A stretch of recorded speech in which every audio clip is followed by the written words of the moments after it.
بسم الله الرحمن الرحيم. الحمد لله رب العالمين، والصلاة والسلام على المبعوث رحمة للعالمين نبينا محمد وعلى آله وصحبه ومن تبعهم بإحسان إلى يوم الدين. أما بعد.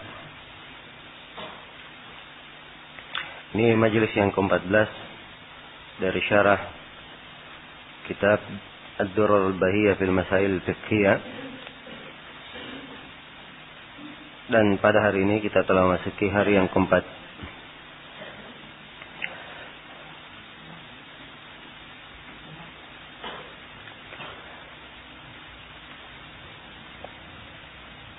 Ya, berkata Imam Asy-Syaukani rahimahullahu taala, Kitabus Shiyam.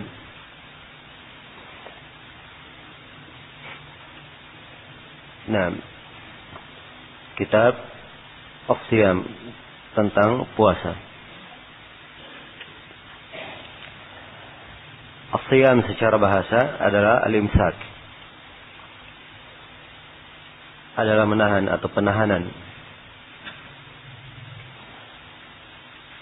Apabila seorang menahan dirinya dari sesuatu, komitmen untuk tidak melakukan sesuatu, itu disebut shiyam di dalam bahasa Arab.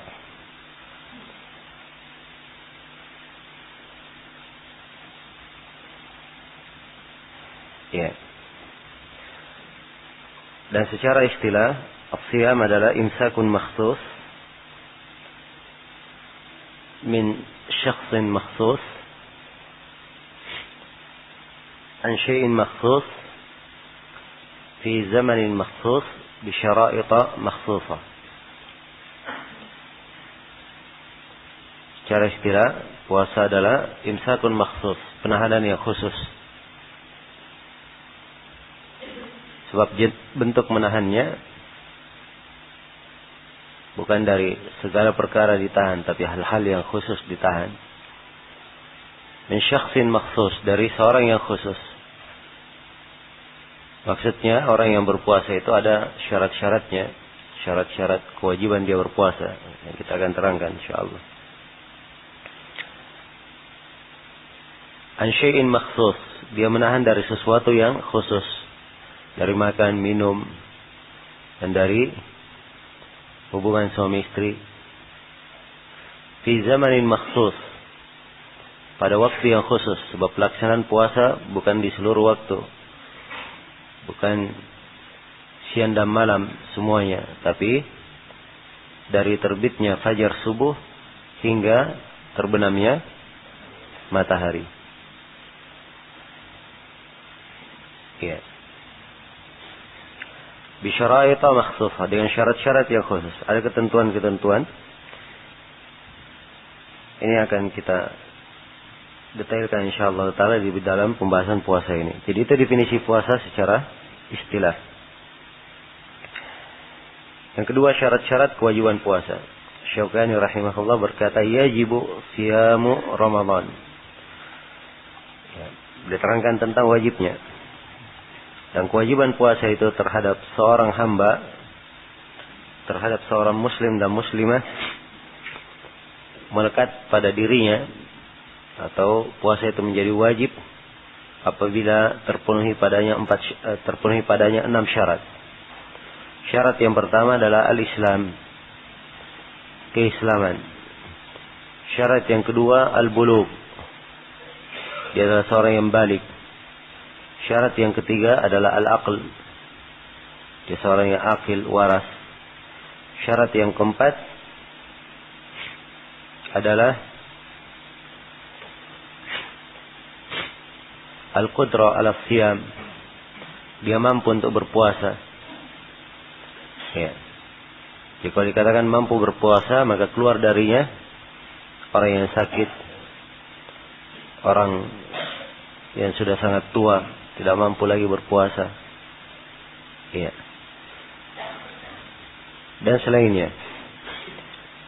Kemudian syarat yang kelima, adalah al-iqamah, dia adalah orang yang mukim, bukan musafir. Sebab seorang musafir dia tidak wajib untuk berpuasa. Dia wajib berpuasa kalau dia mukim. Dan syarat yang keenam, tidak ada penghalang berupa haid maupun nifas. Ini bagi perempuan, kalau ada haid dan nifas, tidak boleh berpuasa. Maka itu 6 syarat kewajiban puasa. Ya, diulangi. Yang pertama, al-Islam, keislaman. Yang kedua, al-bulugh. Yang ketiga, al-aql. Yang keempat, ya, al-qudrah ala siyam, kemampuan untuk berpuasa. Yang kelima, al-iqamah, dia mukim. Yang keenam, tidak ada penghalang berupa haid maupun nifas. Kemudian Syaukani berkata rahimahullah, yajibu siyamu ramadhana li ru'yati hilalihi min adlin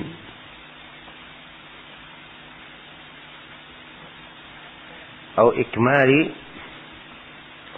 iddati Sya'ban.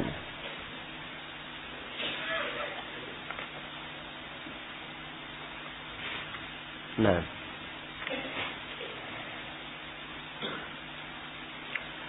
kata beliau, dia wajib puasa. Ini kewajiban puasa karena melihat hilal.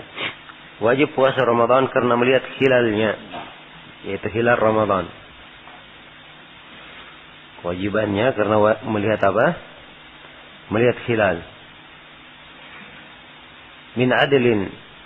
Hilal ini dilihat oleh seorang yang adil. Jadi ini yang pertama, dia wajib karena melihat hilal. Atau ikmali iddati Sya'ban, atau dengan genapnya jumlah bulan Sya'ban, yaitu genap 30 hari. Genap 30 hari. Nah,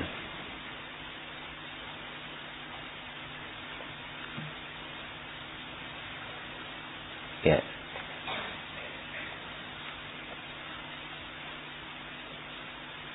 di dalam uraian beliau ini terdapat penjelasan tentang kewajiban puasa Ramadan itu apabila telah dilihat hilal Ramadan. Yang disebut hilal dalam bahasa Arab itu adalah bulan yang nampak di hari pertama, kedua, dan ketiga. Itu disebut dengan nama apa? Hilal.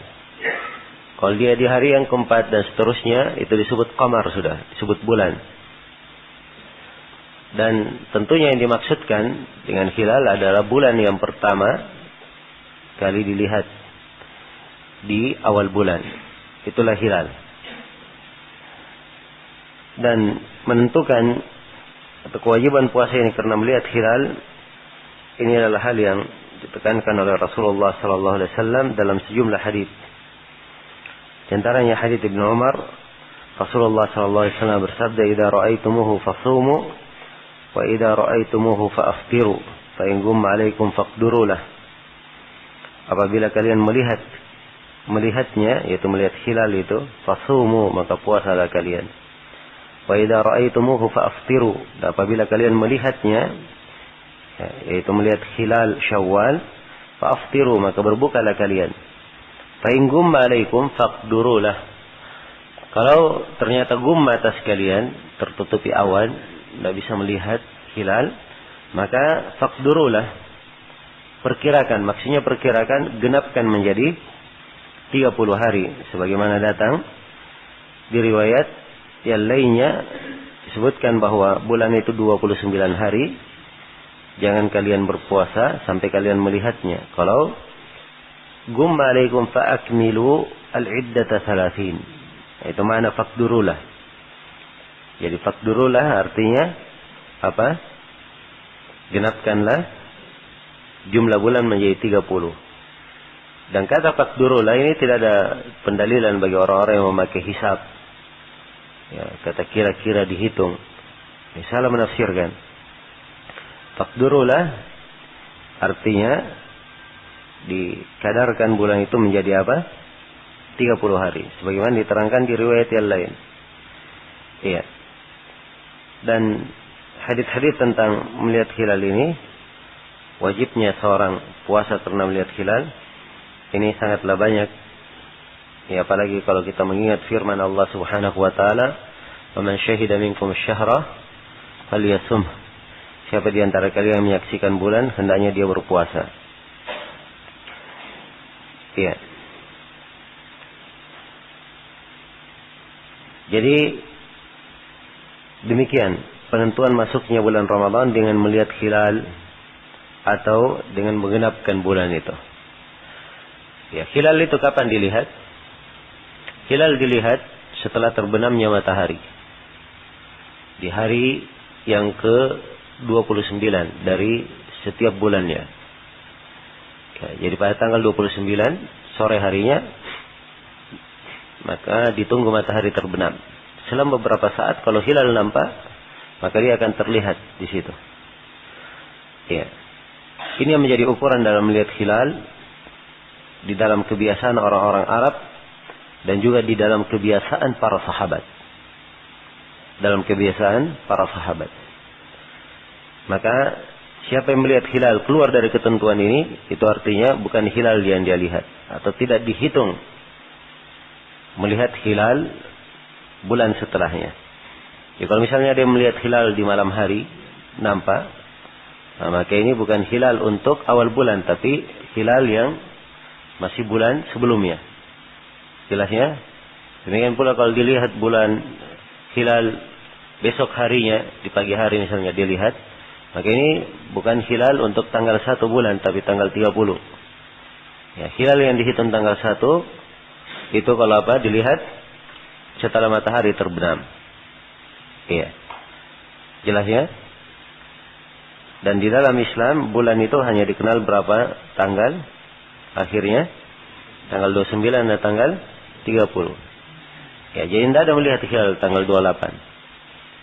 Ya, jelas ya? Kalau bulan sudah 30 hari, maka besoknya pasti tanggal 1, tidak tanggal 31. Jelas ya? Kemudian yang keempat, beberapa ketentuan seputar melihat hilal. Nah, ketentuan yang pertama di sini dengan cara dilihat. Melihat hilal itu langsung. Ya. Maka kata melihat ini mencakup melihat dengan mata kepala ataupun melihat dengan menggunakan alat seperti teropong dan selainnya. Ya. Siapa yang melihatnya, maka insyaallah taala itu telah dihitung melihat hilal, melihat hilal. Kemudian Asy-Syaukani di sini berkata min adlin, dari seorang yang adil. Ya, ini menunjukkan bahwa beliau berpendapat, ya, ru'yat hilal yang dilihat oleh satu orang itu cukup untuk menentukan masuknya bulan Ramadan. Cukup untuk menentukan masuknya bulan Ramadan. Nah, dan ini berdasarkan hadits Ibnu Umar di mana beliau berkata, "Tara'an nasul hilal fa ra'aituhu ya fa akhbartu Rasulullah sallallahu alaihi wasallam fa shamahu wa amara an-nasa bi siyamih." Kata beliau, manusia ya, berusaha melihat hilal. Maka kata Ibnu Umar, saya pun melihatnya. Saya kabarkan itu kepada Nabi, maka beliau berpuasa dan beliau memerintah manusia untuk berpuasa. Maka ini dalil menunjukkan bahwa ruqyat dari satu orang itu cukup. Ya. Ini pembahasan dari sisi fikih. Jelas ya? Dari sisi apa? Dari sisi fikih. Ya. Adapun dari sisi praktek, ini pembahasan tidak hanya dilihat dari sudut fikihnya saja, tapi dilihat juga ke sudut peradilan. Sebab ini memang pembahasannya menetapkan masuknya bulan, siapa yang mengumumkan? Ya, adalah pemerintah yang mengumumkannya. Bukan setiap orang saya lihat hilal dia pergi umumkan di tengah manusia saya lihat hilal. Ya. Tapi ini melalui apa? Melalui peradilan. Di peradilan itu di mahkamah ditentukan, datang orang memberikan persaksian, saya melihatnya. Maka orang yang memberikan persaksian ini dilihat. Ya, ada syarat-syarat orang yang memberikan persaksian. Diperiksa. Apakah memang orang yang layak diterima persaksiannya? Apakah dia memang punya pengetahuan tentang melihat hilal atau tidak? Di situ didetailkan. Jelas ya? Kalau pemerintah menganggap cukup dengan 1 orang, maka sudah selesai. Kalau mereka menganggap harus 2 orang, dan ini yang dilakukan di pengadilan Saudi Arabia, ya harus 2 orang, maka tidak diterima dengan 1 orang. Jelas ya? Baik. Jadi demikian cara penentuan masuknya bulan Ramadan. Ya, menggunakan ilmu hisab itu adalah hal yang tidak ada syariatnya di dalam penentuan masuknya atau keluarnya bulan. Iya. Jelas? Kalaupun digunakan, itu digunakan untuk mendekatkan, bukan untuk pemastian. Sebab pemastiannya yang ada di dalam sunnah Nabi hanyalah apa? Hanya dengan ruqyat hilal. Karena itu orang yang menggunakan ilmu hisab dalam menentukan masuknya bulan, dia telah melakukan 2 pelanggaran besar. Pelanggaran yang pertama, dia telah menyelisihi hadits-hadits Rasulullah SAW dan ketentuan Rasulullah di dalam menentukan masuknya bulan, yaitu dengan cara ruqyat hilal. Pelanggaran yang kedua, dia telah mengganti syariat yang ditetapkan oleh Rasulullah SAW. Iya. Dan tidak dikenal di kalangan as-salaf terdahulu ada yang menentukan masuknya bulan secara mutlak dengan cara menghisab. Tidak ada dalam sejarah fikih. Awal kali ada yang berpendapat menggunakan hisab itu di keadaan tertentu. Di keadaan ketiga bulan itu mendung, barulah mereka gunakan apa? Ada yang memfatwakan boleh menggunakan hisab. Itu pun di abad ke-7 ke atas. Ada yang berfatwa seperti itu. Sebelumnya tidak ada yang memberikan fatwa kecuali apa? Dengan cara ruqyat hilal. Nah, baru di masa terakhir ini belakangan, ya, mulai muncul fatwa bahwa hisab itu boleh dijadikan sebagai ukuran mutlak di dalam menentukan masuknya bulan. Mendung maupun tidak mendung, maka bisa dengan apa? Dihisab. Ya. Dan ini yang pertama kali di masa ini yang memfatwakannya dan mulai tersebar adalah Syekh Ahmad Syakir rahimahullahu taala. Dan ini dari kekeliruan beliau rahimahullah, dari ijtihad beliau yang keliru, tidak diikuti harusnya dalam hal tersebut. Iya. Jelas ya? Maka ini sekilas yang berkaitan dengan masalah ruqyat hilal. Dan orang-orang yang tentang masalah hisab. Dan orang-orang yang menghisab itu sangat tahu dan sangat paham, ya, bahwa hisab itu bukan angka pasti. Ya, sebab dalam menghisab mereka menggunakan koma-koma. Ya, jelas ya. Karena itulah ahli hisab jual kalau berkumpul ada beberapa. Ya, kadang mereka ada berbeda di dalam akhirnya. Jelas ya. Di dalam akhirnya. Ini dalam penentuan bulannya. Walaupun misalnya dalam setahunnya akan ketemu di satu titik, tapi dalam penentuan bulan kadang ada perbedaan. Ya. Jadi kalau dari sisi pembahasannya seperti ini saja, ini sangat jauh dari sisi akal bisa dikatakan hal yang pasti dalam menentukan apa? Masuknya bulan. Baik. Kemudian kata Syaukani rahimahullah, wa yasumu 30 yawman ma lam yadhhar hilal Syawal qabla ikmaliha. Ini pembahasan yang ke-5. Ya, penggenapan Ramadan sebanyak 30 hari. Hilal Syawal belum tampak. Jadi kalau hilal belum kelihatan, hilal Syawal belum kelihatan, tanggal 29 Ramadan, ya manusia pergi melihat matahari, setelah matahari terbenam, ditunggu hilalnya tidak nampak, tidak kelihatan. Ya. Hilal tidak kelihatan, maka berarti diikmal. Bulan di apa? Digenapkan 30 hari. Digenapkan 30 hari. Nah, ini yang ditunjukkan oleh hadits-hadits yang telah kita sebutkan. Ya, kemudian Asy-Syaukani berkata, "Wa idza ra'ahu ahlu baladin lazima 'ala sa'iril biladil muwafiqah." Nah, ini pembahasan yang ke-6. Bila sebuah negeri melihat hilal, apakah harus diikuti oleh seluruh negeri yang lain? Ya, Asy-Syaukani berkata kalau penduduk sebuah negara melihat hilal itu, maka lazim harus juga, itu mesti juga diikuti oleh seluruh negeri-negeri yang semisal dengannya atau bersepakat dengannya. Ya, jelas ya. Dan ini pendapat, atau dalam masalah ini ada beberapa pendapat di kalangan as-salaf. Dan apa yang disebut oleh Syaukani di sini, ini adalah pendapat yang paling kuat, pendapat jumhurul ulama. Ya, sebab hadits Rasulullah sallallahu alaihi wasallam, bahkan ayat Al-Qur'an, "Faman syahida minkum asy-syahra." Siapa di antara kalian yang menyaksikan bulan. Dan ini kalian khitabnya kepada seluruh kaum muslimin, bukan kepada penduduk Madinah saja. Dan sabda Nabi, "Idza ra'aitumuhu fasumu wa idza ra'aitumuhu fa'aftiru." Kalau kalian melihatnya maka puasalah, dan kalau kalian melihatnya maka berbukalah. Ini sabda Rasulullah ini bukan ditujukan kepada sebagian umat Islam saja, tapi ditujukan kepada seluruh umat Islam. Ya, seluruh umat Islam. Karena itu yang benarnya di dalam masalah ini, bahwa apabila di sebuah negeri telah lihat hilal, maka di negeri yang lain juga hendaknya mengikutinya. Nah, adapun hadits Quraib, ya, tentang kisah, ya, beliau mengabarkan kepada Ibnu Abbas bahwa Quraib di Syam melihat Ramadan berbeda dengan apa yang dilihat oleh Ibnu Abbas. Kemudian Ibnu Abbas radhiyallahu taala anhu, ya, tidak mengikuti apa yang dilihat oleh Quraib. Bahkan beliau hanya mengikuti apa yang mereka lihat di Madinah. Nah, maka hadits Ibnu Abbas ini tidak ada pendalilan, ya, sebab ini hadits Ibnu Abbas di keadaan khusus. Di keadaan apa? Di keadaan khusus. Yaitu berita masuknya bulan Ramadan sampai kepada mereka di akhir bulan. Ya, sampai kepada mereka di mana? Di akhir bulan. Karena sampai di akhir bulan, maka mereka beramal dengan apa yang telah ada.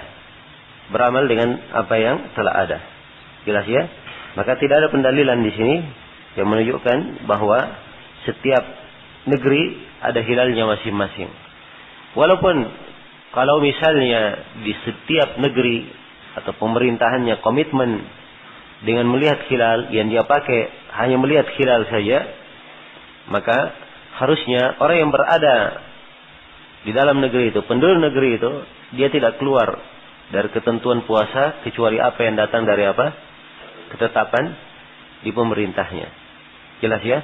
Sebab ini lebih menjaga persatuan dan lebih menjaga kesatuan kaum muslimin. Nah,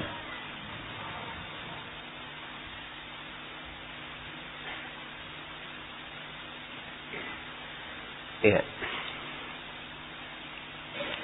Baik. Dan seperti yang saya sebutkan tadi, ini adalah pendapat kebanyakan para ulama. Sebab ini dengan dijadikannya hilal di sebuah negeri, hilal bagi yang lainnya, maka ini akan menunjukkan kebersamaan kaum muslimin. Mereka melakukan hari Id di hari yang sama. Yang melakukan hari Id di hari yang sama. Kemudian berikutnya di pembahasan yang ketujuh, hukum tentang berniat sebelum fajar. Kata Syaukani, wa ala shaim an-niyatu qabla al-fajri. Dan terhadap orang yang berpuasa, dia berniat sebelum apa? Sebelum subuh. Ya, dan ini berdasarkan hadits Ibnu Umar dan hadits Hafsah. Memang datang riwayat secara marfu, dikeluarkan oleh Al-Khamsah. Ya, riwayat marfu'nya ada kelemahan. Dan yang sahihnya mauquf dari mereka berdua, itu yang sahih. Tapi hadits yang mauquf ini mempunyai hukum marfu, sama kalau Nabi yang mengucapkannya. Di mana disebutkan, "Man lam yajma' as-siyam qabla al-fajri fala siyamalah." Ya. Siapa yang tidak mengumpulkan puasa, maksudnya tidak berniat puasa sebelum subuh, alhamdulillah. Siapa yang tidak mengumpulkan niat sebelum subuh, maka tidak ada puasa baginya. Di riwayat yang lain, "Man lam yubayyit as-siyama min al-lail fala siyamalah." Siapa yang tidak berpuasa atau tidak berniat dari malam hari, maka tidak ada puasa baginya. Maka niat adalah syarat syahnya puasa. Dan niat ini itu diniatkan di malam hari. Ya, waktunya setelah matahari terbenam sampai terbitnya fajar subuh. Harus ada niat seorang untuk berpuasa. Nah, Dan niat ini apakah dilakukan setiap hari atau boleh dia niatkan sekaligus untuk 1 bulan? Nah, yang benarnya bahwa niat ini setiap hari, sebab dia terkait dengan puasa. Dan puasa itu ibadah yang berdiri sendiri setiap harinya. Berbeda dengan haji, 1 kali pelaksanaan haji untuk setiap rangkaian ibadah. Tapi kalau puasa, cukup 1 hari dia puasa, maka itu dihitung puasa. Karena itu, pada setiap harinya harus disyaratkan berniat. Disyaratkan untuk berniat. Nah, dan niat ini berlaku untuk seluruh puasa. Puasa wajib ataupun puasa sunnah. Puasa wajib maupun apa? Puasa sunnah. Adapun apa yang disebut oleh sebagian ahli fikih, kalau puasa sunnah, ya tidak disyaratkan niat dari malam hari, boleh niat dari siang hari, maka ini pendapat yang tidak kuat. Pendapat yang tidak kuat. Yang benarnya bahwa niat ini adalah hal yang disyaratkan dari malam hari. Bagi puasa wajib maupun puasa apa? Puasa sunnah. Karena ketentuan yang disebut, ya, siapa yang tidak mengumpul niat dari malam hari, tidak puasa baginya, ini ketentuan umum, berlaku secara umum. Ya, dalil yang dipakai oleh orang mengatakan kalau puasa sunnah tidak apa-apa, karena suatu hari Nabi sallallahu alaihi wasallam datang ya kepada Aisyah bertanya apakah ada makanan. Aisyah berkata tidak ada. Maka Rasulullah berkata, "Fa inni idan shaim." Kalau begitu saya puasa. Ya. Katanya, ini menunjukkan Nabi baru puasa. Ya, dan ini keliru. Ya, sebab Rasulullah sallallahu alaihi wasallam di sini tidak disebutkan bahwa beliau sebelumnya tidak puasa. Ya, mungkin beliau datang ya bertanya kepada Aisyah, kalau memang ada makanan beliau batalkan puasanya dan makan. Kalau tidak ada maka beliau lanjutkan apa? Puasanya. Maka ini tidak ada pendalilan, tidak bisa mengurangi ketegasan nas yang menunjukkan wajibnya berniat dari malam hari. Berikutnya kata Imam Syaukani rahimahullahu taala, fasl. Ini fasal tentang mubtilat as-siyam, pembatal-pembatal puasa. Kata beliau, wa yabtulu bil akli wasyurbi wal jima'i wal qai'i amdan. Dan puasa itu batal, ya. Puasa itu batal dengan makan, minum, dan jima. Ya, makan, minum, dan jima ini 3 pembatal puasa yang disepakati. Sepakat para ulama tentang hal itu. Adapun makan dan minum, ya. Firman Allah Subhanahu wa taala, "Fakulu washrabu" wa kulu washrabu hatta yatabayyana lakumul khaytul abyad minal khaytil aswadi minal fajr. Nah,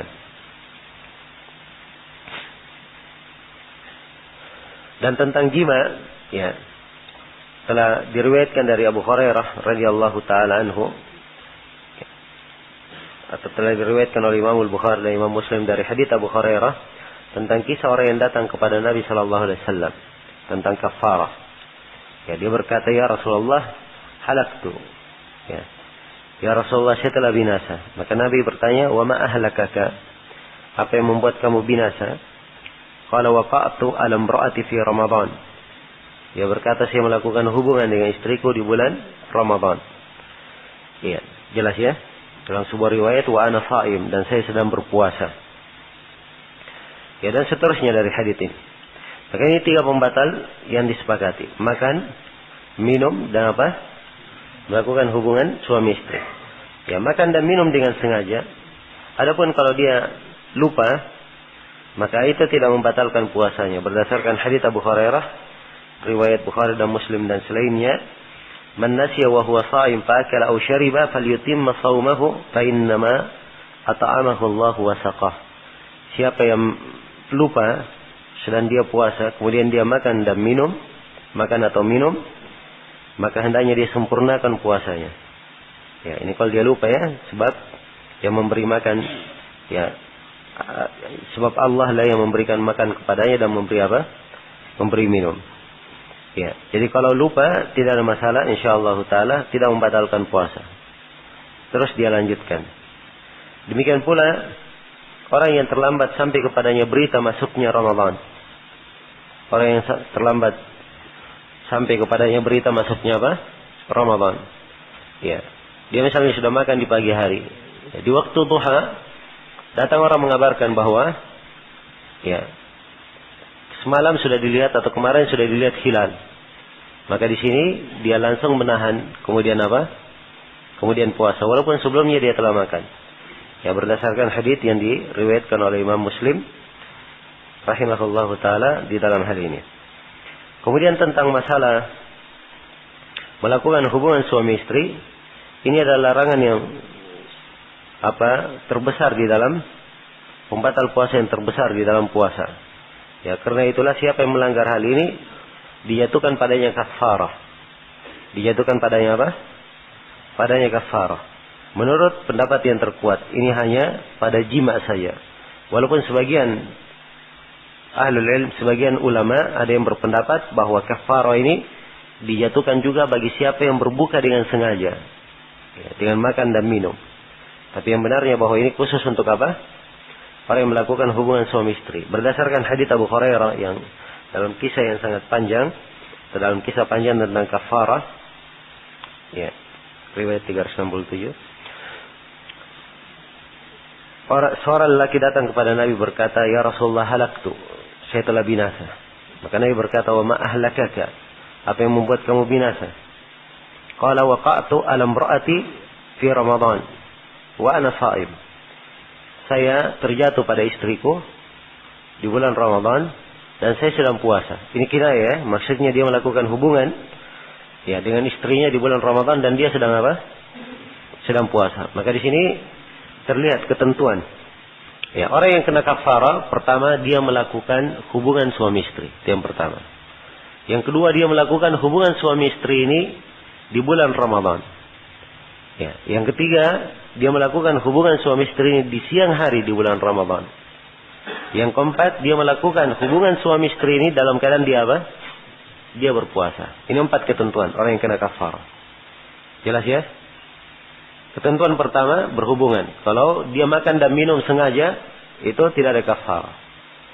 Ya. Kalau dia berhubungan bukan di bulan Ramadan, puasa tapi bukan di bulan Ramadan, tidak ada kafarah. Kalau dia berhubungan di bulan Ramadan tapi di malam hari, itu tidak ada masalah. Kalau dia berhubungan di siang hari bulan Ramadan tapi tidak dalam keadaan berpuasa, maka ini apa? Ini tidak ada kafarah. Ya, misalnya ada seorang yang pulang dari perjalanan. Dia di perjalanan tidak berpuasa. Ya, jelas ya? Ya, sebab orang yang musafir boleh apa? Tidak berpuasa. Begitu dia pulang, ya, dia dapati istrinya dalam keadaan baru selesai mandi haid. Jelas ya? Jadi dua-duanya apa? Tidak berpuasa. Kalau terjadi hubungan, maka ini tidak ada kafarah walaupun apa? Walaupun di siang hari. Ya. Tapi di sini ada satu masalah. Misalnya ada yang mau melakukan hubungan. Wah, saya kalau langsung hubungan kena kafarah saya. Ya, sudah saya makan dan minum dulu. Ya. Saya makan dan minum dulu. Nah, jadi kalau dia sudah makan dan minum berarti tidak apa? Sudah tidak puasa. Kalau dia melakukan apa? Hubungan. Ya. Maka ini jawabannya, orang yang seperti ini, kalau dia melakukan seperti itu tetap wajib membayar kafarah. Ya. Sebab itu hilah yang dia lakukan untuk menghalalkan apa yang diharamkan. Itulah yang disebut oleh para ulama di dalam kaidah, man ta'ajjala syai' qabla awani uqiba bihirmani. Ya, siapa yang mempersegera sesuatu sebelum waktunya, maka akibatnya dia diharamkan untuk mendapatkan sesuatu itu. Ya, kemudian ketika orang ini sudah menyampaikan kejadiannya bahwa dia melakukan hubungan suami istri, maka Nabi bertanya kepadanya, hal tajidu ma ta'tiqu raqabah? Apakah kamu mampu untuk membebaskan seorang budak? Qala la, dia berkata tidak. Ya, budak di sini, ini yang pertama ya, tentu membayar kafarah, dia membebaskan budak. Dan budak di sini, ya, adalah budak mukmin, orang yang beriman. Ya, menurut pendapat jumhur, kalau Abu Hanifah bebas, boleh mukmin, boleh kafir. Kemudian orang ini berkata la, tidak. Maka Nabi berkata, fahal tastati an tasuma syahrain mutatabi'ain? Apakah kamu mampu berpuasa 2 bulan berturut-turut? Ya, ini yang kedua ya, ketentuan yang kedua, membayar kafarah. Kalau tidak mampu membebaskan budak, maka berpuasa apa? 2 bulan berturut-turut. Ingat ya, 2 bulan apa? Berturut-turut. Karena itu dia harus melihat 2 bulan. Dia bisa melakukan puasanya secara apa? Berturut-turut. Dan karena itu kata para ulama, hendaknya dia cari 2 bulan yang tidak diselingi oleh hari-hari yang dilarang berpuasa. Ya, akan diterangkan ya, ada berapa hari dilarang berpuasa? Hah? Dalam setahun ada berapa hari dilarang berpuasa? Ada 5 hari. Idul Fitri, Idul Adha, dan 3 Ayyamut Tasyrik. Maka jangan dia berpuasa dari awal Dzulhijjah atau dari Dzulqa'dah dia puasa yang nanti ketemu ya di Dzulhijjah juga. Akan ada hari terlarang di situ. Tapi dia cari 2 bulan tidak ada hari terlarang supaya dia bisa lakukan. Jelas ya? Kapan terputus, maka dia kembali lagi ulang dari awal puasanya. Nah, orang ini berkata saya tidak mampu. Maka Nabi bertanya, "Fahal tut'imu sittina miskinan?" Ya, "Fahal tajidu ma tut'imu sittina miskinan?" Apakah kamu mampu untuk memberi makan 60 orang miskin? Ya, memberi makan 60 orang miskin ini dengan 1 mud. Ya, dengan jumlah 1 mud. Apakah itu korma maupun selainnya.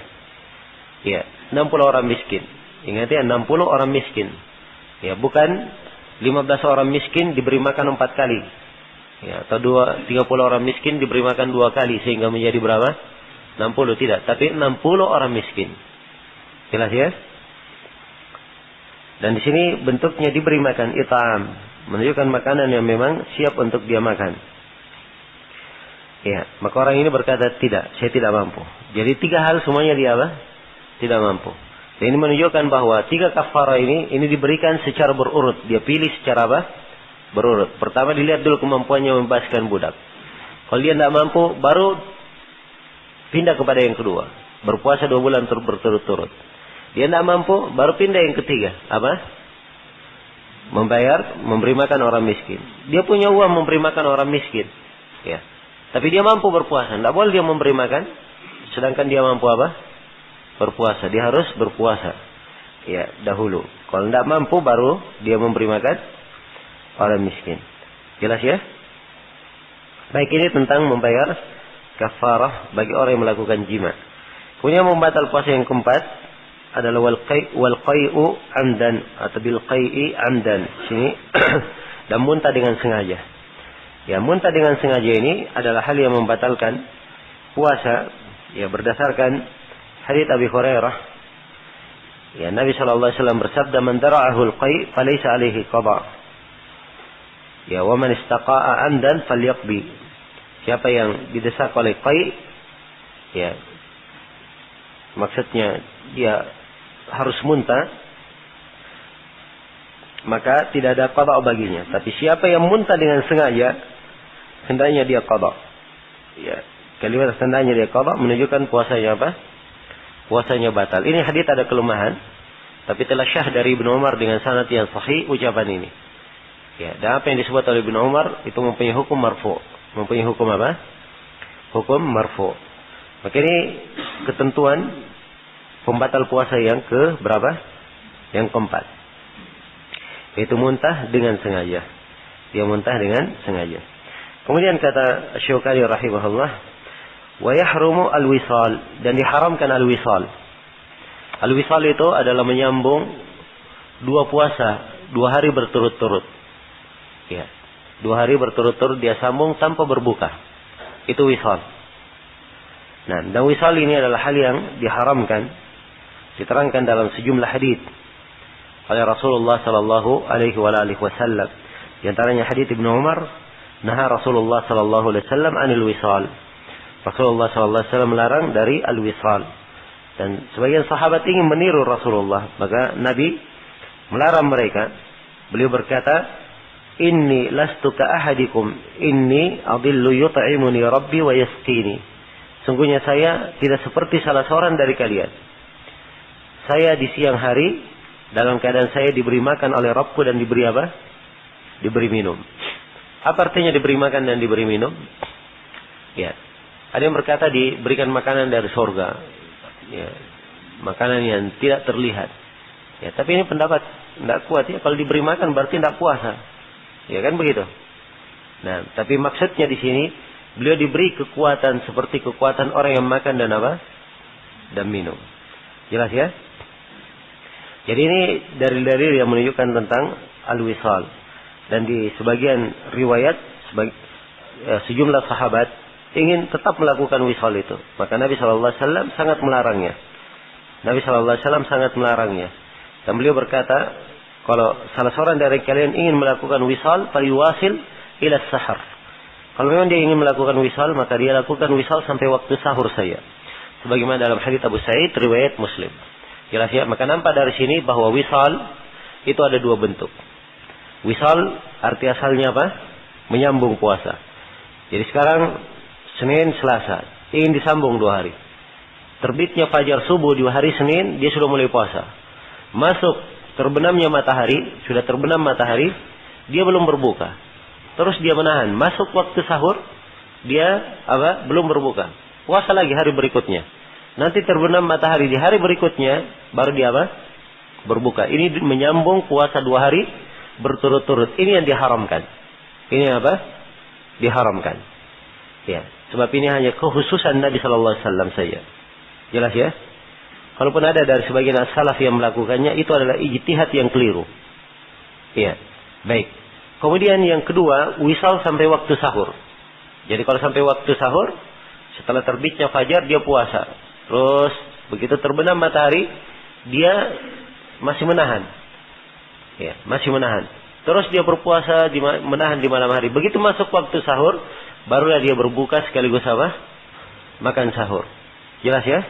Nah, ini yang seperti ini wisal, yang seperti ini hukumnya makruh. Hukumnya apa? Hukumnya makruh, tidak haram. Sebab Nabi berkata, kalau memang kalian ingin melakukan wisal, maka sambung kemana? Sambung saya ke waktu sahur. Ya, jelas ya? Itu pun diucapkan oleh Nabi kalau memang kalian tetap ingin wisal. Ya. Ada bahasa bahwa beliau tidak menganjurkan hal itu. Karena itu kita katakan hukumnya apa? Hukumnya makruh. Jadi rincian tentang puasa wisal. Kemudian pembahasan yang keempat, ya kata beliau,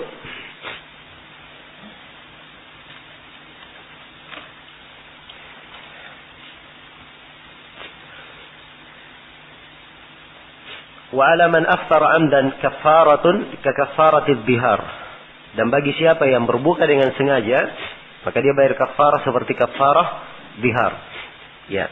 Ini tentang kafarah yang berbuka dengan sengaja. Berbuka itu ada dengan 3 macam. Apakah dengan makan, dengan minum, atau dengan melakukan apa? Hubungan suami istri. Dan kita telah terangkan bahwa yang membayar kafarah hanyalah apa?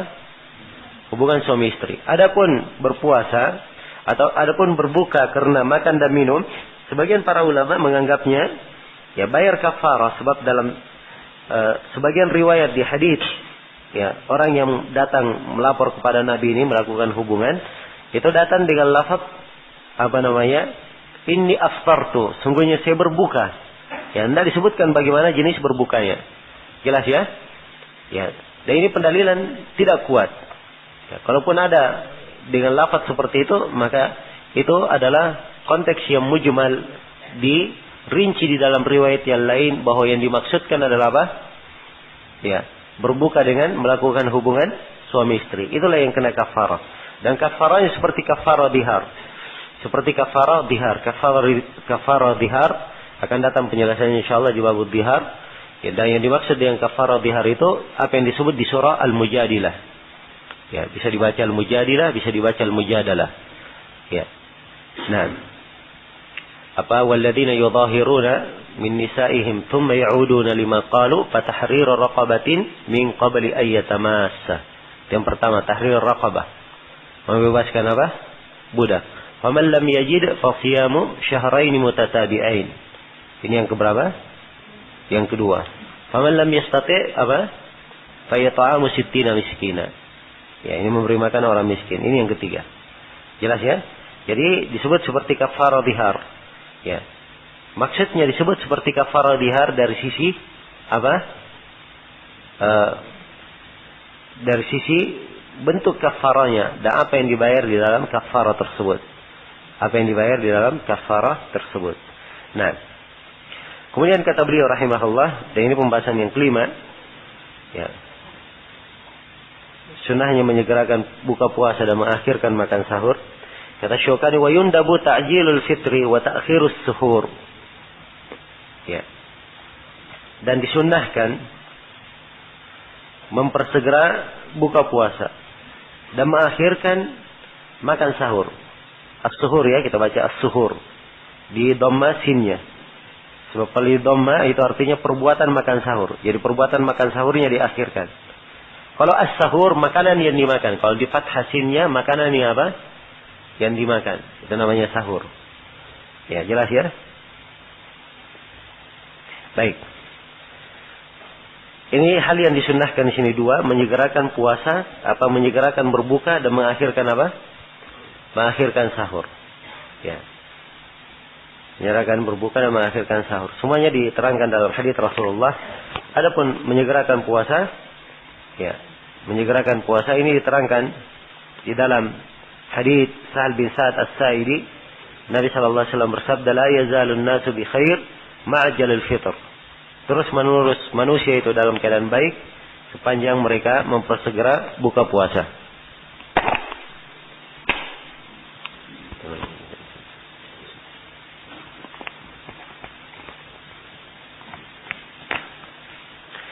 Iya. Terus menerus manusia dalam keadaan kebaikan sepanjang mereka mempersegera buka puasa. Ini hadits riwayat Bukhari dan Muslim. Ya, jadi anggap tetap di atas kebaikan kalau mereka segerakan buka puasa.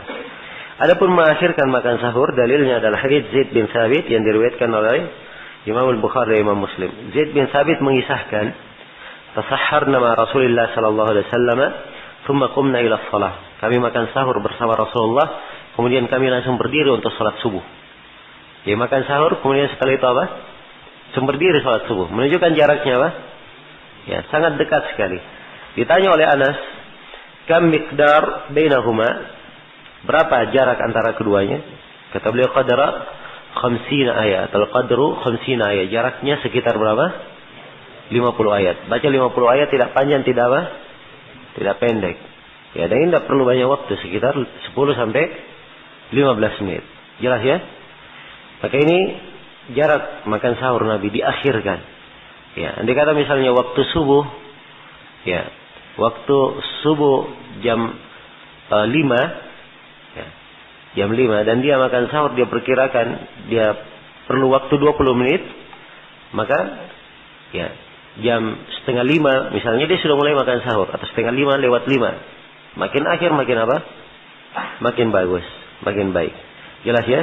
Dan ini terdapat penjelasan akan ya hal yang disayangkan dari banyak kaum mukminin, kaum muslimin, kalau di bulan puasa mereka menyegerakan makan sahurnya. Ada yang makan sahur sebelum tidur. Ya, makan sahurnya sebelum apa? Sebelum tidur. Ada yang makan sahur jam 2. Makan sahurnya jam berapa? Jam 2. Ya, lebihnya ya keluar pergi jalan-jalan. Ya. Lebih dipentingkan pergi jalan-jalannya daripada apa? Makan sahur sesuai dengan sunnah. Baik. Kemudian berikutnya kata penulis faslun. Ini fasal tentang qada as-shaum, tentang mengqada puasa. Kata beliau, wa yajibu ala man aftara li udhrin syar'iyyin ay yaqdiya. Dan wajib bagi siapa yang berbuka, ya, siapa yang berbuka dengan udhur yang syar'i, wajib dia mengqada puasanya. Nah, kewajiban mengqada itu diterangkan di dalam Al-Quran. Faman kana minkum maridan aw ala safarin apa? Fa'iddatun min ayyamin ukhar. Siapa di antara kalian yang sakit atau dia melakukan perjalanan, kemudian dia berbuka, maka jumlah hari yang dia berbuka itu dia ganti di hari-hari lainnya. Dia ganti di hari-hari lainnya. Ya, jadi ini dalil tentang apa? Syariat mengqada, dan sekaligus menunjukkan ada orang-orang yang mendapat udzur, boleh tidak berpuasa, tapi dia ganti. Nah, jelas ya? Maka beliau katakan yajibu ala man aftar, wajib bagi orang yang berbuka. Berbuka apa? Li'udrin syar'iyyin, karena udzur yang syar'i. Adapun kalau dia berbuka tanpa udzur, ya, berbuka sengaja, maka ini apa? Apakah dia ganti? Ya, kalau dari keterangan Asy-Syaukani di sini, beliau tidak berpendapat diganti. Jelas ya? Ini sudah kita bahas dalam pembahasan apa kemarin? Sama dengan pembahasan sholat. Orang tinggalkan sholat dengan sengaja, diganti atau tidak? Tidak diganti. Demikian pula puasa di sini, menurut pendapat yang dikuatkan oleh Syekhul Islam Ibnu Taimiyah dan selainnya. bahwa siapa yang meninggalkan puasa dengan sengaja, dia tidak bisa menggantinya. Jelas ya? Tidak bisa menggantinya. Cara menutupinya adalah memperbanyak puasa sunnah. Dengan memperbanyak puasa sunnah agar supaya menutupi kewajibannya. Karena itu Asy-Syaukani tekankan di sini li'udrin syar'iyyin. Karena udur yang syar'i. Ya, karena udur yang syar'i. Ya, siapa yang berbuka karena udur yang syar'i, maka hendaknya dia mengqadanya, menggantinya. Ya. Siapa orang yang mendapat udur ini? Nah, di sini beliau terangkan. Ya, musafir, beliau akan terangkannya.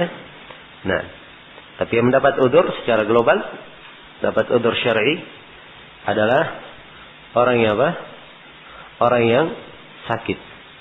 Yang pertama, orang yang sakit. Kemudian yang kedua adalah orang yang apa? Orang yang melakukan perjalanan.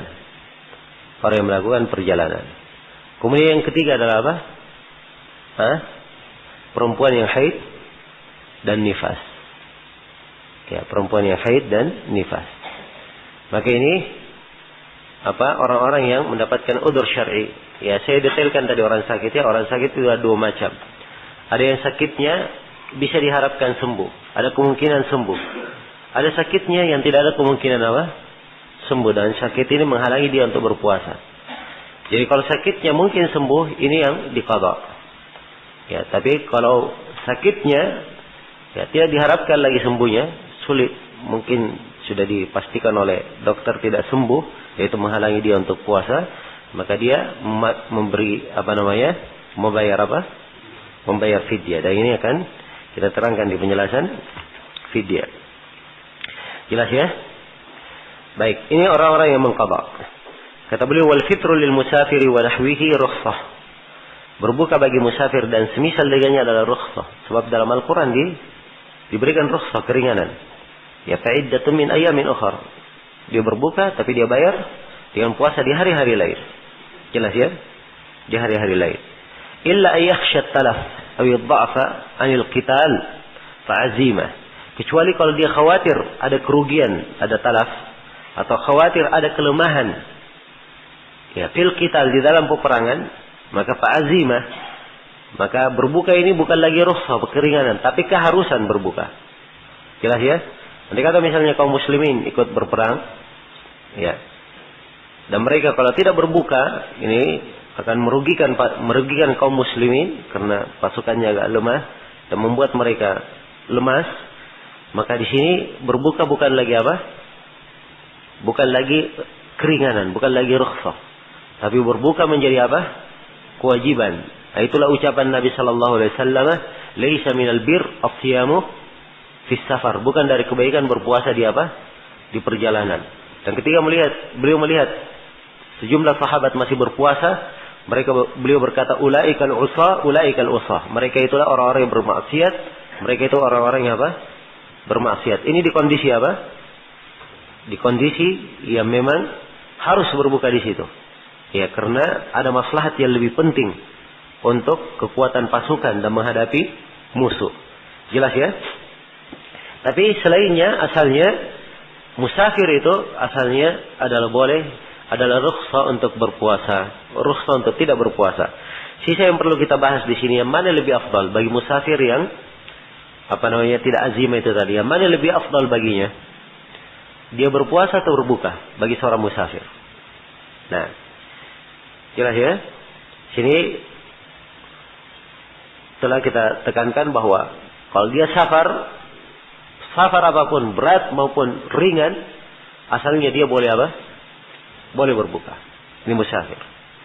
Ya, sisa dilihat safar yang dia lakukan safar apa. Kalau safarnya berat, maka di sini afdalnya dia Afdalnya dia berbuka kalau safarnya berat. Ya. Tapi bagi siapa yang punya kemampuan, tidak boleh dilarang untuk berpuasa. Sebab di terik panas yang sangat panas itu, seluruh para sahabat berbuka, dan sedangkan Rasulullah dan Abdullah bin Rawaha tetap berpuasa. Jelas ya? Dikisahkan oleh sebagian sahabat, Nabi di sebagian perjalanan perangnya beliau menuangkan air di atas kepalanya saking panasnya, dan beliau dalam keadaan berpuasa. Ini berat atau tidak? Ya berat, tapi beliau tetap berpuasa. Ya, karena itu kita katakan bahwa di perjalanan safar yang berat, afdalnya dia berbuka. Tapi bagi siapa yang mampu, tidak dilarang. Untuk apa? Dia berpuasa. Baik, kalau perjalanannya ringan, ya, kalau perjalanannya ringan, apakah boleh dia berbuka? Ini juga sama dengan sebelumnya. Berbeda pendapat para ulama. Jelas ya? Dan di sini banyak ada beberapa pendapat. Yang benarnya bahwa bagi siapa yang safar dan perjalanannya ringan, afdalnya dia berpuasa. Kalau dia mampu apa? Berpuasa. Sebab itu lebih menunaikan apa? Kewajibannya dan menghilangkan beban di atas pundaknya. Ya, sebab seorang kalau dia punya tunggakan, ya kadang mengulur, ya. Ya nanti, ya. Dan akhirnya apa? Itu akan memberatkannya. Nah, ini kesimpulan di dalam pembahasan berkaitan dengan masalah puasa seorang musafir ini. Kalau orang sakit tadi, maka dia boleh berbuka kalau dia sakit. Nah, kalau perempuan haid dan nifas, memang tidak boleh berpuasa. Tidak boleh apa? Berpuasa. Dan kalau boleh berpuasa, tidak syah puasanya. Tapi mereka mengqadha puasa. Karena Aisyah berkata, ya, wa amarana an naqdiya siyam. Dan Nabi memerintah kami, kaum perempuan, untuk mengqadha puasa. Baik. Kemudian berikutnya, kata Syaukani, wa man mata wa alaihi shaum, shama anhu waliyuh. Siapa yang mati dan dia punya tunggakan puasa, maka walinya mempuasakannya.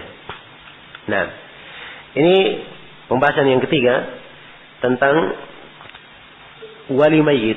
Apakah dia wajib mengqadha puasa mayit yang telah meninggal? Iya, jelas ya. Ini ada hadis dari Rasulullah, dari hadis Aisyah, riwayat Bukhari dan Muslim. Ya, man mata wa alaihi siyam, shama anhu waliyuhu. Siapa yang mati dan dia punya tanggungan puasa, maka dia digantikan oleh siapa? Dipuasakan oleh siapa? Dipuasakan oleh walinya. Ya. Siapa yang dimaksud dengan wali di sini? Walinya adalah ahli warisnya, Itu yang dimaksudkan dengan walinya. Baik. Siapa yang mati wa alaihi siyam, ya, dan dia punya tunggakan puasa. Ya, tunggakan puasa apa yang dimaksud di sini? Ya. Ada yang berpendapat tunggakan puasa wajib, ada yang berpendapat tunggakan puasa nadar. Jelas ya? Jadi karena itulah ada yang berpendapat bahwa nadar saja. Ya, nadar saja yang diganti kalau dia nadar. Ya, tapi yang benarnya bahwa konteks hadis ini konteksnya apa? Umum. Siapa yang punya tunggakan puasa wajib yang dia belum melakukannya, padahal dulu sebelumnya dia punya kemampuan untuk melakukannya, maka ini yang diganti oleh apa? Oleh walinya. Jelas ya? Ya. Kalau ingin saya lebih rinci lagi, begini rinciannya. Sekarang orang yang punya tunggakan puasa tidak lepas dari dua keadaan. Keadaan yang pertama, dia punya tunggakan puasa dan dia belum mampu untuk membayarnya, belum ada kesempatan membayarnya. Contoh misalnya, ada orang yang sakit di bulan Ramadan. Dia sakit 30 hari. Ya. Begitu masuk tanggal 1 Syawal meninggal. Ya, jelas? Ini orang punya kesempatan mengqadha puasanya? Tidak ada kesempatan. Maka yang seperti ini tidak tercakup di dalam apa? Tidak tercakup di dalam hadis. Tidak diqadhakan. Ya, yang dibahas kalau dia punya tunggakan puasa, dia selama Ramadan 30 hari tidak berpuasa. Ya. Begitu masuk Syawal, Masya Allah, dia sembuh. Terus berjalan bulan Syawal, ya. Bulan Dzulqa'dah, Dzulhijjah, berjalan 6 bulan, setelah itu sakit lagi, kemudian meninggal. Ya, jadi sudah ada kesempatan 6 bulan, dia tidak apa? Tidak mengqadhanya. Nah, inilah yang digantikan puasanya. Ini yang dibahas di dalam hadis ini. Jelas ya? Yang benarnya bahwa puasa wajib yang diganti itu mencakup puasa tunggakan Ramadan dan puasa nadar. Nadarnya.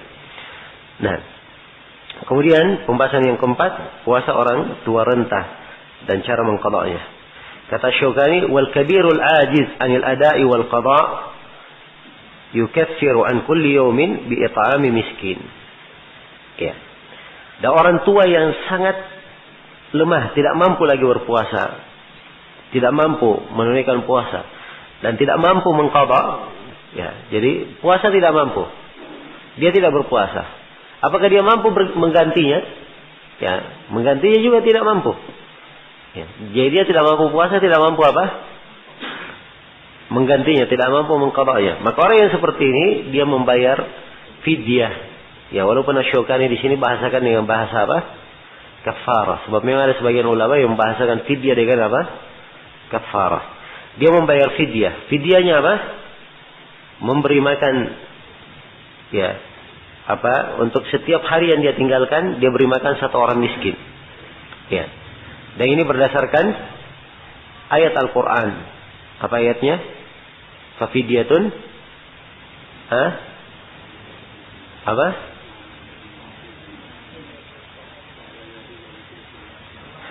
Wa 'alal ladzina yutiqunahu fidyatun ta'amu masakin.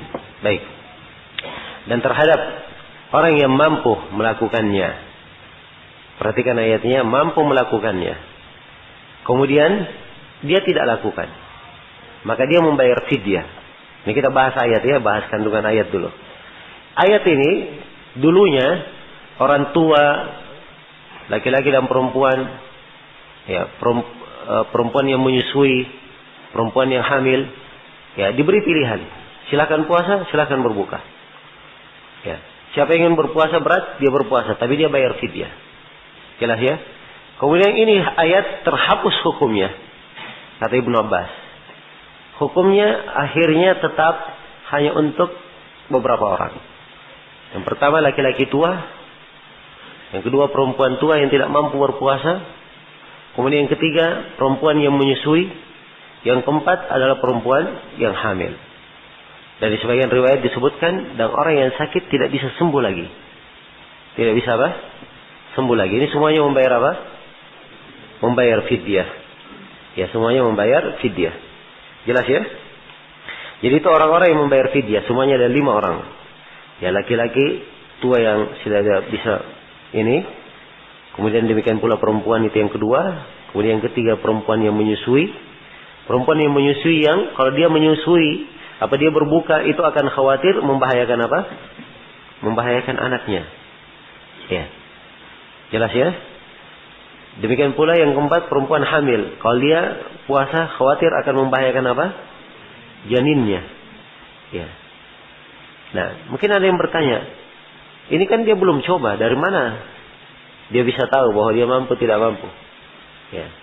Maka di sini jawabannya, tidak harus dia mencoba. Cukup ada kekhawatiran, dugaan besarnya dia bisa membahayakannya, maka itu sudah udzur bagi dia untuk tidak berpuasa dan boleh membayar apa? Fidyah. Nah, jadi membayar fidyah ini dengan memberi makan. Ya, kemudian terakhir orang yang sakit, ya nggak bisa sembuh. Orang yang sakit tidak ada kemungkinan sembuhnya. Ya, tapi ini harus dengan pernyataan dari orang-orang yang ahli. Ya, sebab ada penyakit, dengan penyakit itu orang nggak bisa puasa. Kalau ada yang tertimpa dengan penyakit seperti ini, kemudian ternyata penyakit itu tidak bisa sembuh lagi darinya, maka ini tentunya dia tidak baru bisa berpuasa. Ya, solusinya adalah dia memberi makan setiap orang miskin. Memberi makan, membayar fidyah. Baik, fidyahnya memberi makan untuk setiap hari yang ditinggalkan. Jadi kalau dia meninggalkan puasa 30 hari, maka dia membayar fidyah berapa? 30 hari. Dengan memberi makan orang miskin. Ya, satu orang miskin. Ingat ya, satu orang miskin. Jangan satu orang miskin dia kasih makanan 30. Ya.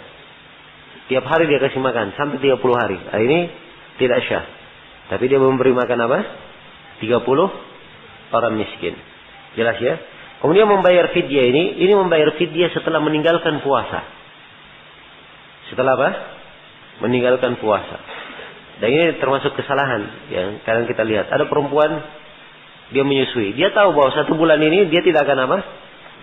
Tidak akan puasa. Dia bayar fidyahnya dari awal bulan. Dia sudah bayar fidyahnya. Ini keliru. Sebab dia belum apa?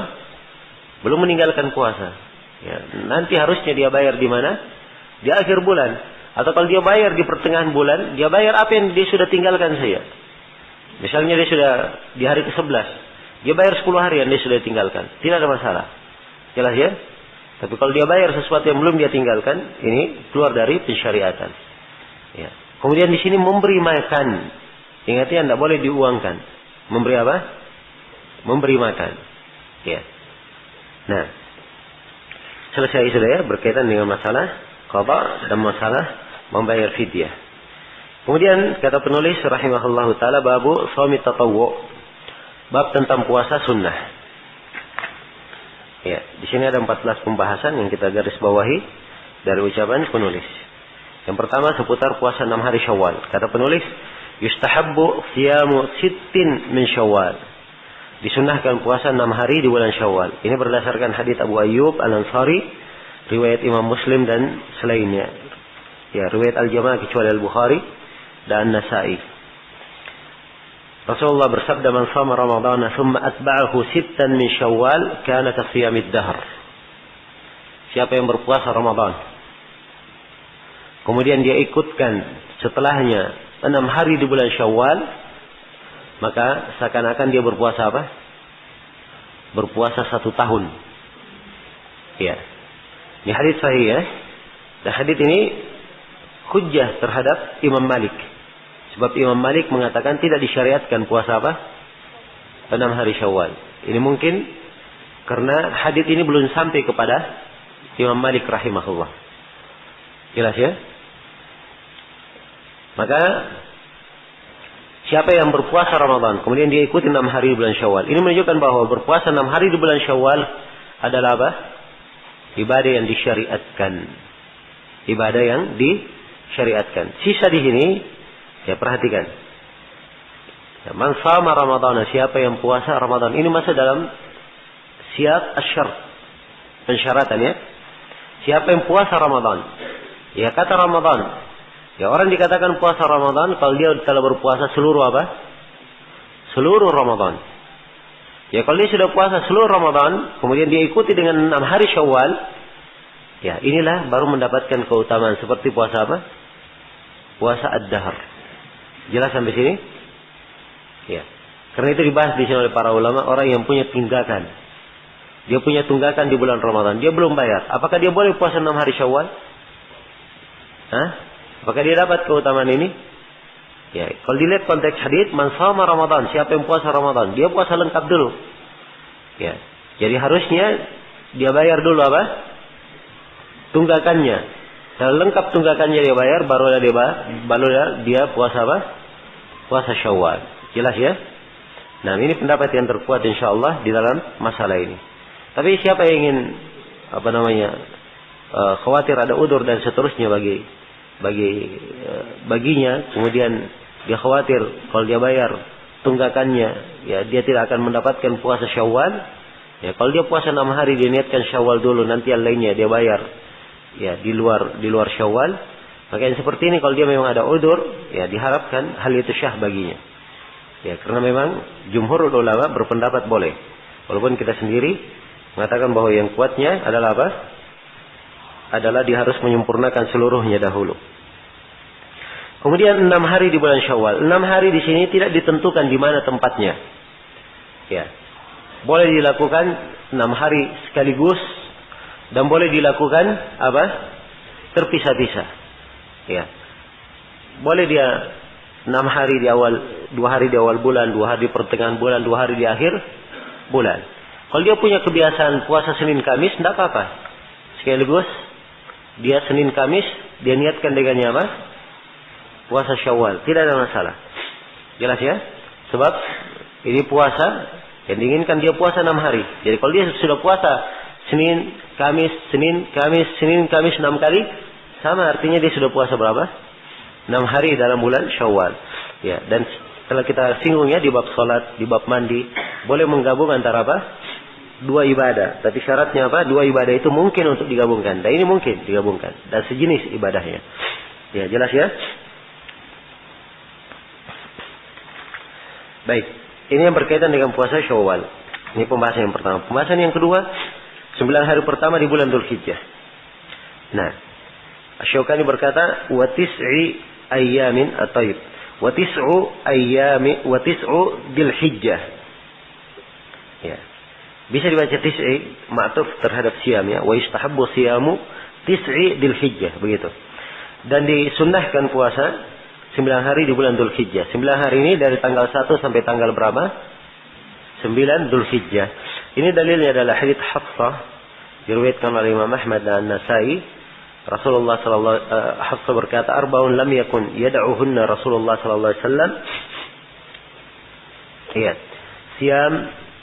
Siyamu Ashura wal ashru wa thalathatu ayyam min kulli syahr. Baik. Berarti arba'un.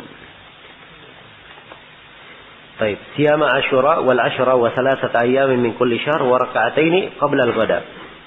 Ada 4 perkara Rasulullah tidak pernah meninggalkannya. Puasa Ashura itu yang pertama, yang kedua puasa 10 hari di awal Dzulhijjah. Ya, 10 hari ini yang dimaksudkan berapa hari? 9 hari. Tapi orang Arab begitu. Jadi kalau misalnya ya 10, ya 9 dari 10 ini 9 sebenarnya, tapi mereka tetap sebut berapa? 10. Ya. Karena yang mendominasi itu mewakili seluruhnya. Ya, jelas ya? Yang penggunaan bahasa. Ya, sama mungkin nanti akan kita datangkan pembahasan tentang puasa Sya'ban. Sama seperti itu. Apakah Nabi puasa seluruh Sya'ban atau kebanyakan Sya'ban? Ini juga ya sebagian hadis Nabi puasa seluruh Sya'ban. Ya, Aisyah berkata atau di dalam sebagian tak pernah Nabi puasa seluruhnya dalam 1 bulan pun. Maka bagi siapa yang berkata tidak pernah puasa seluruhnya, maka dia katakan yang konteks yang mengatakan seluruh Sya'ban itu kebanyakan Sya'ban. Sebab orang Arab kalau kebanyakannya dia sudah lakukan, maka dihitung apa? Dihitung seluruhnya. Jelas ya?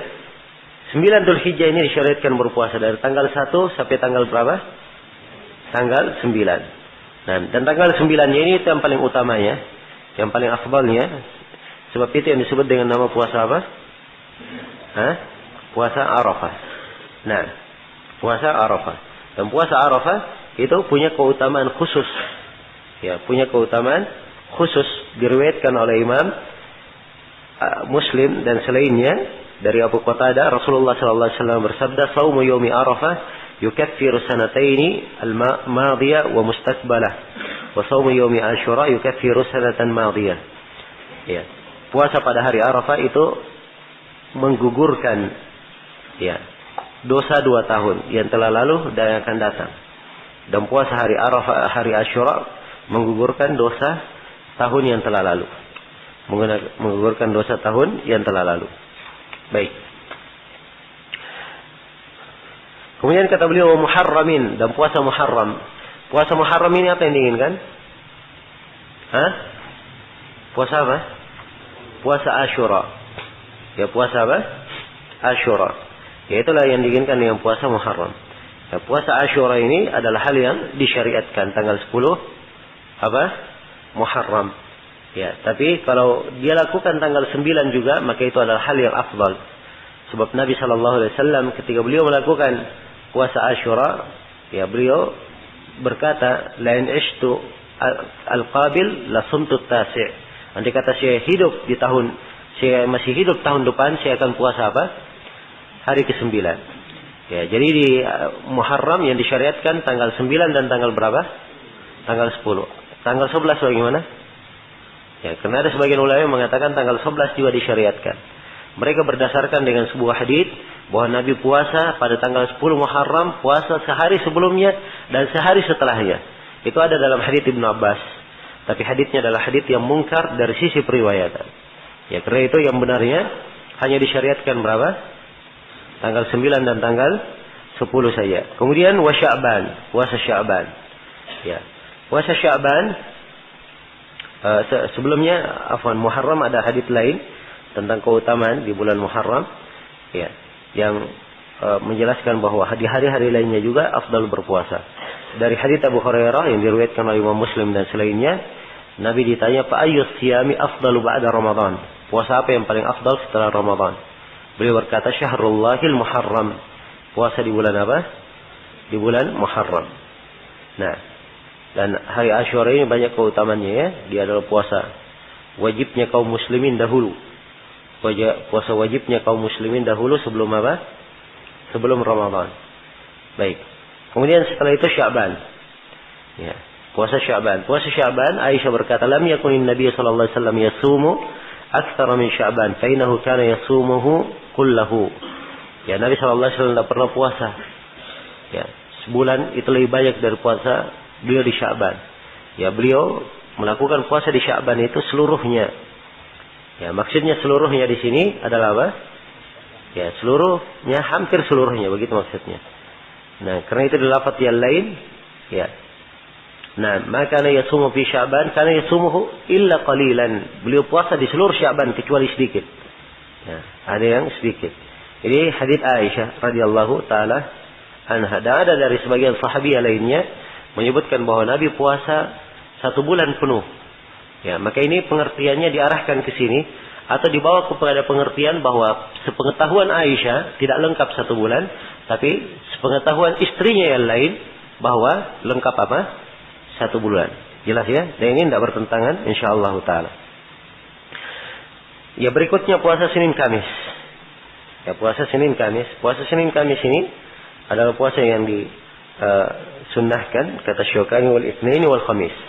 Nah, berdasarkan hadits Aisyah diriwayatkan oleh Imam 5 kecuali Abu Daud, anna Nabi sallallahu alaihi wasallam kana yataharra qiyam al-Itsnain wal Khamis. Adalah Nabi sallallahu alaihi wasallam beliau sangat memilih, ya, sangat memilih dan memperhatikan puasa Senin dan Kamis. Nah, ini dalil ya menunjukkan keutamaan puasa Senin dan Kamis itu, dan dimaklumi bahwa Senin dan Kamis adalah tempat atau hari diangkatnya amalan. Ya, maka sangatlah bagus kalau seorang berpuasa di hari Senin dan Kamis tersebut saat amalannya diangkat kepada Allah Subhanahu wa taala. Kemudian berikutnya wa ayyamil bid. Ini puasa pada hari apa? Hari-hari putih, ayyamul bid, tanggal 13, 14 dan 15 di setiap bulan. Itu ayyamul bid. Dan ini adalah hal yang disunnahkan berdasarkan hadits Abu Dar, riwayat Imam Ahmad An-Nasai dan At-Tirmidzi. Ya, Rasulullah sallallahu alaihi wa ala alihi wasallam ya bersabda, ya Abu Dar, idza sumta min asy-syahri 3 fasum 13 wa 14 wa 13 wa 14 wa 15. Wahai Abu Dar, kalau kamu puasa dari setiap bulan 3 hari, maka puasalah pada hari ke-13, 14 dan 15. Nah. Baik, itu haditsnya ya, tentang ayyamul bid.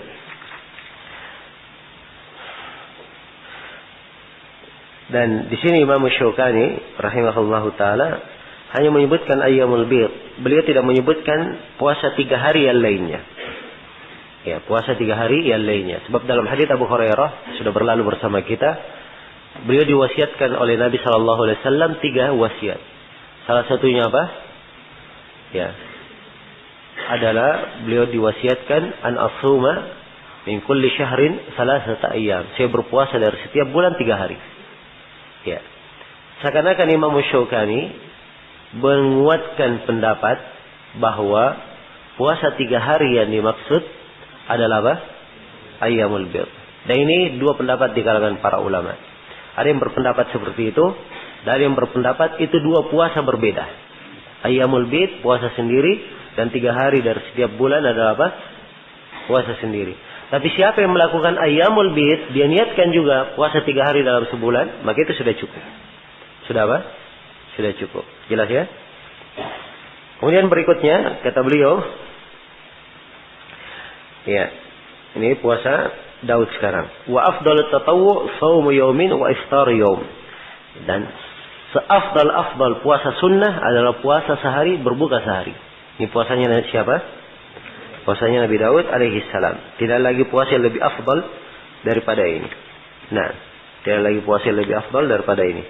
Sebelumnya puasa 3 hari dari setiap bulan itu ada hadits yang lainnya yang menunjukkan salasun min kulli syahr, 3 hari dari setiap bulan, wa Ramadan ila Ramadan, dan Ramadan kepada Ramadan, fa hadza siyamud dahri kullihi. Ini semuanya adalah puasa 1 tahun. Ya, dihitung puasa 1 tahun. Adapun puasa Daud itu ada di dalam hadits Abdullah bin Amr bin As, riwayat Bukhari dan Muslim. Dimaklumi ya, Abdullah bin Amr bin As datang kepada Nabi, minta diberi petunjuk tentang puasa. Pertama Nabi berikan berpuasa 3 hari dalam sebulan. Abdullah bin Amr berkata, saya mampu lebih daripada itu ya Rasulullah. Maka kata Nabi, kalau begitu kamu puasa Senin dan Kamis. Katanya saya mampu lebih daripada itu. Maka Nabi berkata, kamu puasa sehari, berbuka sehari, dan tidak ada yang lebih afdal daripada itu. Ya, jelas ya? Nah, dan kelanjutannya tentang masalah puasa ad-dahr di situ. Ya, dan akan kita bahas tentang masalah puasa ad-dahr ini. Kata beliau, wa yukrahu shaumud dahr. Nah, karena itu setelah menguraikan puasa Daud, beliau masuk di sini. Jelaskan tentang makruhnya puasa ad-dahr. Puasa ad-dahr itu adalah puasa setiap hari. Ini adalah puasa yang makruh, ya. Puasa yang dianggap makruh. Ya, sebab Rasulullah sallallahu alaihi wasallam bersabda, la shama man shama al-abad. Tidaklah berpuasa orang yang berpuasa terus-menerus. Ya. Tidaklah berpuasa orang yang berpuasa terus-menerus. Jelas ya? Ya. Ada yang mengatakan bahwa dia adalah makruh. Ada yang mengatakan bahwa dia adalah haram. Dia adalah haram. Ya. Dan ini perbedaan pendapat dalam hari ini punya pengaruh. Khususnya di bab nadar. Akan datang nanti di pembahasan nadar. Andai kata misalnya ada yang bernadar, saya akan puasa terus-menerus. Ya. Kalau dikatakan bahwa puasa dahar adalah haram, maka nadarnya tidak boleh dia laksanakan. Sebab itu nadar maksiat. Tapi kalau dia katakan hukumnya makruh, maka dia jalankan nadarnya. Tapi afdalnya dia gugurkan nadar itu. Dia datangkan yang lebih baik, dia bayar kafarah dan dia gugurkan Dia gugurkan nadarnya. Jelas ya? Yang jelas dalam masalah ayyamul bid ini, kalau dikatakan haramnya, ini agak rumit sedikit.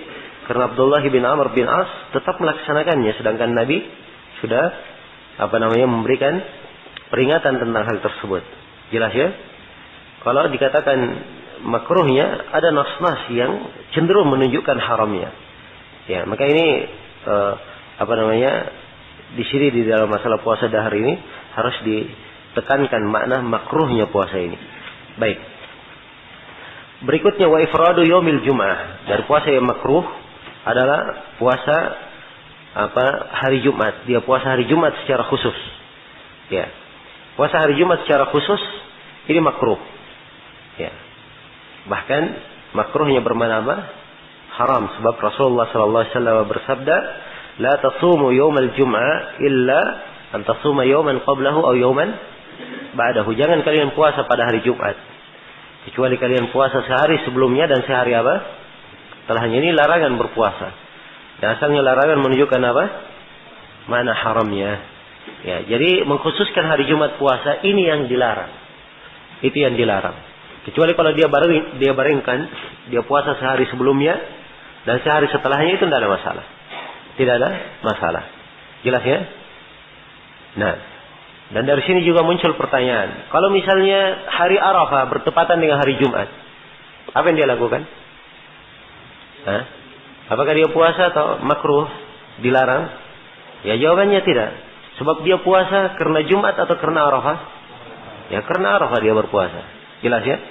Karena Arafah dia berpuasa. Demikian pula, ya, puasa-puasa yang lainnya, Asyura dan seterusnya, kalau bertepatan dengan Jumat, maka ya tidak ada masalah dia lakukan. Dan di sini tidak boleh dipakai kaidah, ya, bahwa al-mahdhur itu lebih didahulukan atau al-hadir lebih didahulukan terhadap al-mubih.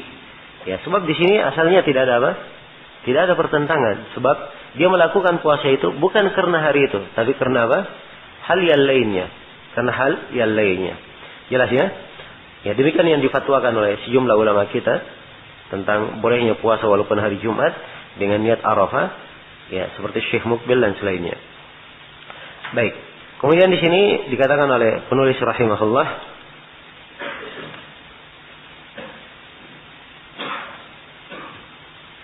ini berulang ya 2 kali di matanya ini. Di atas diberikan catatan itu di matan. Ya, berulang. Bisa cabut.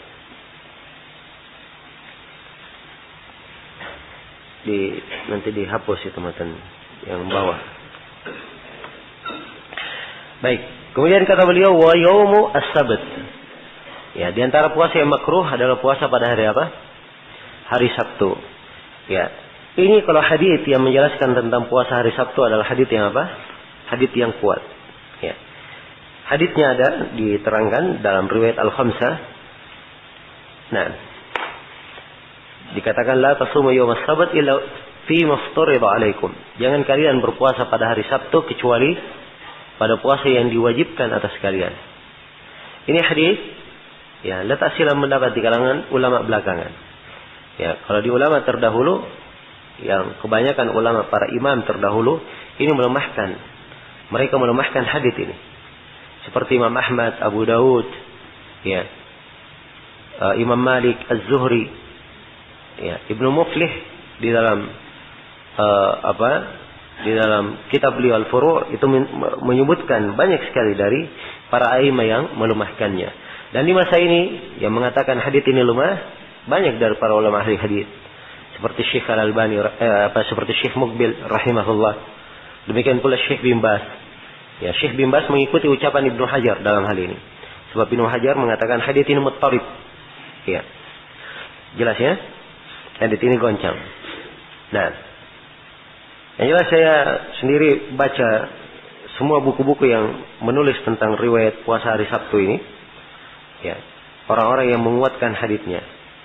Orang-orang yang menguatkan haditsnya dan saya tidak bisa memberikan kesimpulan dari apa yang saya baca kecuali satu saja. Seperti apa yang disebutkan oleh para ulama terdahulu bahwa haditsnya lemah, tidak bisa dikuatkan. Nah, asalnya di dalam bagaimana cara menentukan illah. Ya, seperti misalnya di sebagian ada yang menulis buku. Ya, Syekh Al-Albani menguatkan ya. Setelah itu ada beberapa muridnya menulis buku. Kelihatannya ada 3 orang yang menulis. Atau saya, Syekh Ali Hasan menulis, Masyhur Hasan juga menulis. Ya, kayaknya Salim Al-Hilali juga ada menulis. Tentang apa? Tentang puasa hari Sabtu ini. Di risalah yang saya baca, di risalahnya Ali Hasan, dia sangat membanggakan sebuah jalan. Diriwayatkan oleh Ar-Ruyani di dalam musnadnya. Ya. Dan jalan tersebut, ya, terdapat cacat yang tersembunyi. Inilah yang menyebabkan tidak nampak baginya di mana sisi kelemahan sanad tersebut. Ya, sebab datang dengan sanadnya bersih, tapi ternyata dikumpulkan jalannya. Harusnya hadits ini adalah hadits yang goncang atau hadits yang mursal. Jelas ya? Karena itu di sini saja dari Abdullah bin Busur dari saudaranya, dari saudara perempuannya namanya As-Samma. Kadang dari As-Samma periwayatannya, kadang dari Abdullah bin Busur, kadang dari fulan. Ini tidak tentu siapa yang meriwayatkannya. Maka ucapan para imam yang terdahulu, para ulama terdahulu yang melemahkan hadits ini lebih lebih didahulukan. Baik. Maka asalnya puasa pada hari Sabtu ini haditsnya haditsnya lemah. Ya, jelas sampai sini? Baik, sekarang saya tidak mau panjang lebar kita ribut dalam masalah lemah atau tidaknya. Ya, anggaplah aja haditsnya sahih. Anggap haditsnya haditsnya sahih. Kalaupun dianggap haditsnya sahih, maka di sini maknanya harus diarahkan kepada makna tertentu. Ya, makruhnya kalau itu dia puasa khusus untuk hari Sabtu. Tapi kalau dia puasa tidak khusus hari Sabtu, ada puasa sebelumnya, maka kalau berlalu puasa hari Jumat ya. Dalam masalah puasa hari Jumat, yang penting dia puasa Puasa sehari setelahnya. Sehari sebelumnya dan sehari setelahnya. Sehari setelah Jumat Ya, Sabtu. Tidak mungkin lompat ke Ahad kan? Ya, adalah hari Sabtu. Nah, baik. Kemudian berikutnya kata beliau, wa yahrumu shaumul idain. Ini berikutnya dari puasa yang dianggap makruh. Dan bahkan di sini diharamkan puasa 2 hari Id. Ya. Pengharaman puasa 2 hari Id itu adalah hal yang disepakati oleh para ulama. Berdasarkan hadits Abu Sa'id riwayat Bukhari dan Muslim, Nabi sallallahu alaihi wasallam naha an shaumi yaumaini. Ya, yaumil fitri wa yaumin nahar. Beliau melarang dari puasa 2 hari, yaumil fitri dan yaumin nahar. Berikutnya puasa hari-hari tasyrik. Kata beliau, wa ayyamit tasyrik, juga diharamkan puasa hari-hari tasyrik. Ini berdasarkan hadits Nubaisyah Al-Hudali radhiyallahu anhu. Beliau berkata, Rasulullah sallallahu alaihi wasallam bersabda, ayyamut tasyrik ayyamu aklin wa syurbin wa dzikrin lillahi azza wa jal. Ya, hari-hari tasyrik adalah hari-hari makan dan minum.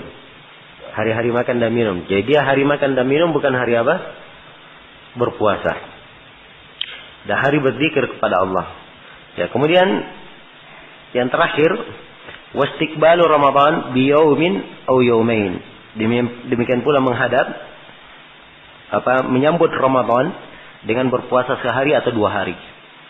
Ya, menyambut Ramadan dengan berpuasa sehari atau 2 hari sebelumnya. Ini berdasarkan hadits Abu Hurairah riwayat Al-Jamaah.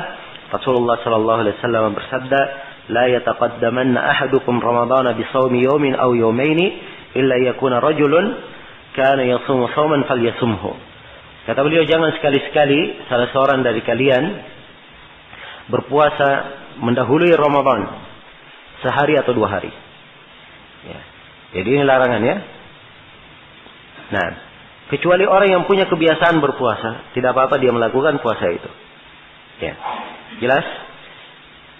Nah, sekarang masuk bulan Syawal, Sya'ban, tanggal 28 Sya'ban. Berarti paling lama 2 hari lagi Ramadan. Ya, dan mungkin 1 hari lagi, kan begitu? Ya. Maka jangan ada orang yang berpuasa sehari 2 hari ini. Ya. Karena apa? Karena khawatir hilal dia apa?